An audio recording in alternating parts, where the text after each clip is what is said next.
السلام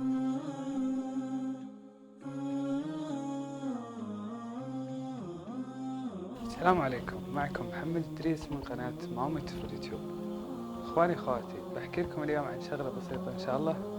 يعني بما اننا اخذنا قبل دروس واساسيات للتصوير، اليوم ناخذ كم صورة من بعض وبنتكلم عن كيف نسوي استوديو صغير للمنتجات او للاشياء الصغيرة.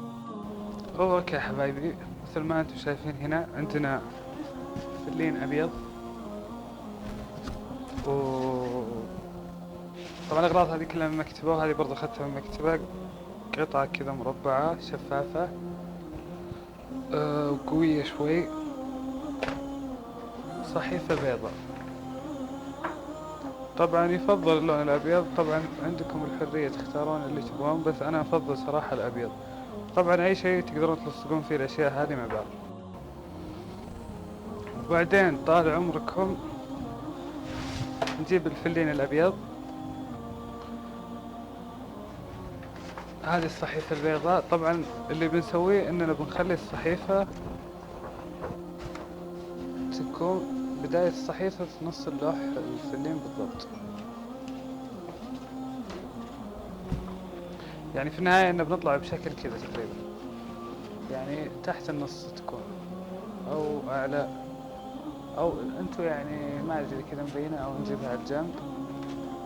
شايفين كيف الطريقة على الجنب تكون بالضبط كذا. في النهاية بنطلع بنفس كذا، شايفين معي كذا بالضبط. تطلع هذه كذا، هذه كذا. طبعا الصحيفة اللي فوق أكبر من اللي تحت، تكون كذا، وبنكون وراها شيء بس يثبتها كويس. والحين بناخذ مع بعض كم صورة هذا الشيء اللي طلعنا به. طبعا اي صح، هذه الشفافة اللي تكلمنا عنها بتكون هنا. باخذ صورة كم بعض وبوريكم شكلها عن قريب. اوكي حبايبي، مثل ما انتم شايفين هنا عندنا الفلينة فوق، وتحتها الصحيفة، وبالنهاية القطع البلاستيك. طبعا نقدر نستغني عن الفلينة في حالة واحدة، إذا كان الجدار قريب مرة من هنا نقدر نحط الصحيفة وتكون واقفة على الجدار، يعني مثبتها الجدار. أنا أستخدم الفلينة لأني أحيانا أثبتها بترايبود أو أي شيء يثبتها كذا يرفعها لي كويس. طيب الحين بنجرب ناخذ صورة لهذا الكائن اللي معنا. تأكد من الإعدادات أول شيء، وإن كل شيء تمام.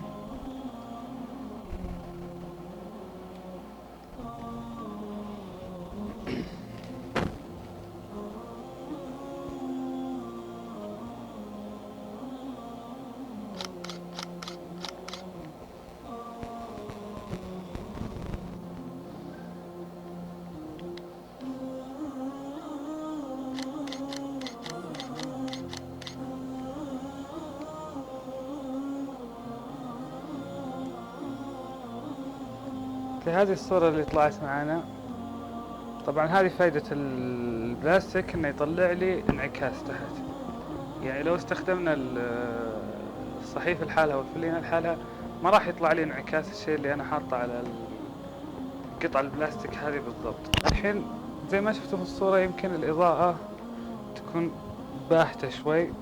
نقدر نستخدم طريقتين. الطريقة الأولى نجيب ترايبود ونثبته ونخلي سرعة الشتر ضعيفة شوي، أو نجيب إضاءة. طب أوكي حبايبي، في عندنا إضاءة مثل هذه، طبعا مغبرة من زمن ما استخدمناها، طبعا من إيكيا.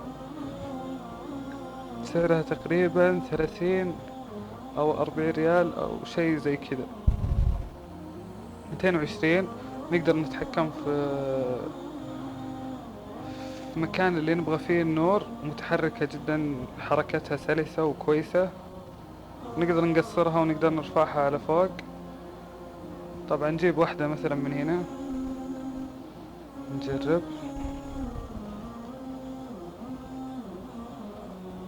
طبعا اللمبات حقتها اللي هنا نقدر نتحكم في قوتها بدنا نغيرها، ونقدر نتحكم في هل تكون بيضة او صفراء.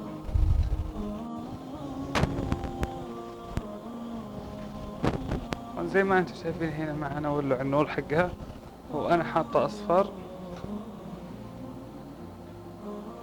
نجرب نخليها كذا، نجرب ناخذ صورة.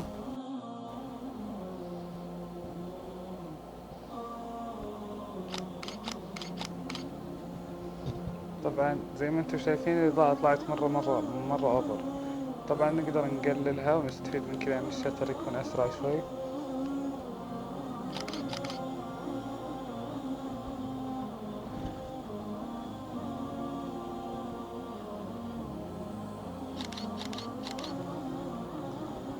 طبعا اوكي، زي ما انتم شايفين طلع لنا بالجهة اليسار الظل. في هذه الحالة انا انصحكم تاخذون ثنتين منها، تاخذون ثنتين من هذه. انا اوريكم الحين كيف نستفيد منها اذا كانت ثنتين. اوكي حبايبي، رجعنا لكم الحين بعطيكم بس فكرة عن لو اضفنا لمبة ثانية من نفس النوع كيف بتطلع الصورة. طبعا مثل ما انتم شايفين، لو تركزون الحين انتم شايفين ان الظل الشيء اللي قاعدين نصوره رايح لليسار. بنجرب باضافة لمبة ثانية ونخليه، شوف الظل وين بيروح. نقربها طبعا، ننزلها شوي. طبعا مثل ما انتم شايفين تقريبا نقدر نقول انه اختفى تقريبا. يعني شوف قبل كيف، شوف الحين، يعني شيء جدا كويس. طبعا كذا نقدر نصور الحين وإننا مرتاحين مرة. ففرضا لو كان الشخص ما يمتلك إلا لمبة واحدة، طيب هل اللي ينتحر؟ لا طبعا، يعني الشيء بيكون جدا بسيط، انك تخلي الشتر بطيء. طبعا انت قد ما تبطئ الشتر قد ما بتتفتح الوان الصورة، عشان كذا لازم تطوق فتحة العدسة عشان تحاول توازن النور. فشيء بسيط جدا انك تاخذ صورة، تجي تحرك اللمبة اللي انت قاعد تصور فيها، تحركها على الشيء اللي انت قاعد تصوره. شو زي ما انتم شايفين معي هنا تقريبا اختفى جدا الظل. الحين بتروح الصورة هذه، شوفوا الصورة قبل كيف. مثل ما انتم شايفين الظل موجود هنا، بس نرجع نشوف الصورة اللي قبل شوي. شوفوا تقريبا راح الظل، ما بقى ولا اي شيء من الظل. يعني كنت شخص تقدر على لمبة لمبتين ثلاث، يعني انت اللي تقدر توصله. فالفكرة جدا سهلة للي يستخدم لمبة او للي يستخدم لمبتين. وفكرة الخلفية يعني ما اخذت منكم كثير، تقريبا الفلين 4 ريال 5 ريال، الصحيفة برضو 4 ريال، قطع البلاستيك هذه 10 15 ريال، ما ادري بالضبط. يعني انتم تلقون اشياء كثير. لا اله الا الله. يعني تقريبا كذا وفينا كفينا. طبعا فرق اني انا بصور بفلاشات هذه. طبعا هذه اللي انتم تتعلمون عليها، تتعلمون لما خلاص انتم تكون الشغلة لعبتكم. يعني بعدها عاد تقدر تغير، تروح تشتري لك الفلاشات الكبيرة، فلاشات خاصة بالاستديو، او الفلاشات اللي تقدر تحطها على الكاميرا. يعني هي بس خذها بتفكير انك لازم في البداية بس تتقن الشيء، بعدين نروح للشيء اللي بعده. يعني انا بدايتي صراحة كانت على 150، بعدها خلاص عرفت انا اغلب الاشياء في التصوير تعلمت عليها، رحت غيرت، رحت شريت الدي 60 وهكذا. يعني انتم في البداية بتبدون باشياء خفيف كذا. لا طبعا الدي 550 فيها مواصفات عالية جدا. فبس انتم ركزوا على شغلة في التصوير وان شاء الله ربي يسهلها عليكم. بالنهاية شكرا على انكم تابعتوني، شجعتوني على اني اعطيكم المزيد، وانا ان شاء الله باذن الله ما راح اقصر معكم. ان شاء الله كل يومين او كل 3 ايام بننزل درس زي كذا ان شاء الله.